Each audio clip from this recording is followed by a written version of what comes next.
ঢিঙত গুৰুজনাৰ কৃষ্টি সংস্কৃতিৰে এক বিশাল সাংস্কৃতিক শোভাযাত্ৰাৰে শ্ৰীমন্ত শংকৰদেৱ গুৰুজনাৰ ৫৭৭তম আৱিৰ্ভাৱ মহোৎসৱ উদযাপন। শ্ৰীমন্ত শংকৰদেৱ সংঘৰ ঢিং আঞ্চলিক শাখাৰ উদ্যোগত ৪দিনীয়া কাৰ্যসূচীৰে উদযাপন কৰা হৈছে গুৰুজনাৰ আৱিৰ্ভাৱ মহোৎসৱ। আজি তৃতীয় দিনা পুৱাই এক সাংস্কৃতিক শোভাযাত্ৰা আৰম্ভ হয়, য'ত প্ৰস্ফুটিত হয় গুৰুজনাৰ কৃষ্টি সংস্কৃতি।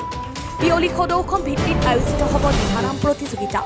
অহা কালিলৈ তথা অন্তিম দিনা ঢিঙৰ শংকৰী বিদ্যালয়ৰ শিক্ষাৰ্থীসকলে পৰিৱেশন কৰিব গুৰুজনাৰ কৃষ্টি সংস্কৃতিৰ আধাৰত নৃত্যগীতৰ অনুষ্ঠান। বটদ্ৰৱাৰ পৰা বেদব্ৰত ৰাজাৰ ৰিপৰ্ট। বটদ্ৰৱা ভাগৱত শোভাযাত্ৰাত আমি সমবেত হৈ আহকচোন আমি একেস্বৰে আমি পণ লওঁ যে এই ভাগৱত শোভাযাত্ৰাৰ যি এইটো বৰ্ণময় এইটো দীঘলীয়া যাত্ৰা আমাৰ হ'ব, সেই যাত্ৰাটোত যাতে আমাৰ ভাতৃত্ব প্ৰেম যাতে বৰ্তি থাকে, সেই আমি পণ লৈ আজি আমি এই ভাগৱত যাত্ৰাটো আৰম্ভ কৰোঁ।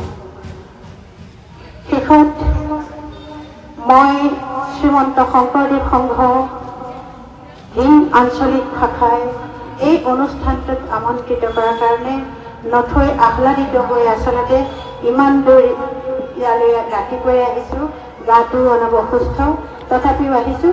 আৰু এই সুযোগতে মই ঢিং আঞ্চলিক শাখাৰ সভাপতি সম্পাদককে আদি কৰি আদৰণি সমিতিৰ বিষয়ববীয়াসকলক আন্তৰিক ধন্যবাদ আৰু কৃতজ্ঞতা জনাইছোঁ আমাক এই অনুষ্ঠানলৈ আমন্ত্ৰণ কৰি অনাৰ বাবে।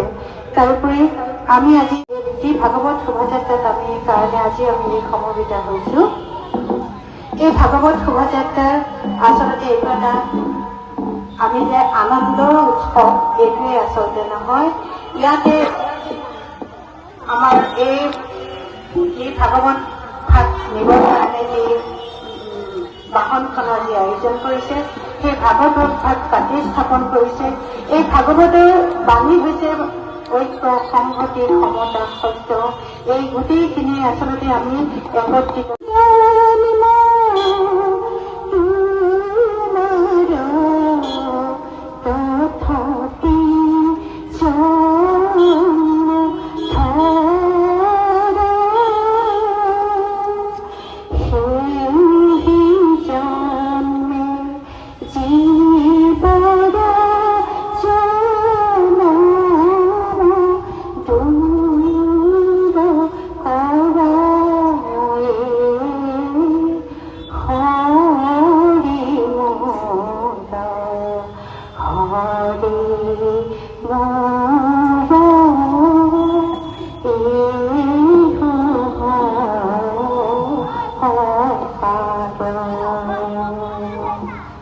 আজি